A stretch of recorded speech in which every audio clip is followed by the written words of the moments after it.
everyone. This is Toby from Metal Monkey Knives, and Toby from Muriel and Son has asked me to do a little Bonza Blade tip for you.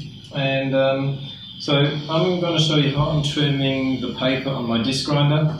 What I use is I'm using a carpet knife, but this one, see if you can see it, has got a serrated blade, which means that even though it's dull as anything, it will still cut.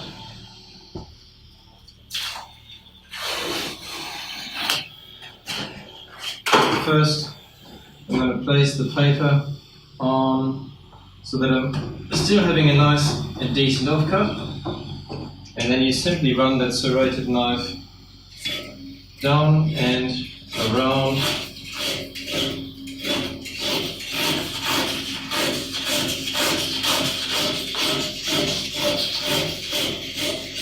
It's actually more rasping than cutting, and since you're cutting sandpaper you will blunt any blade, but the serration really helps. So hope that helps somebody.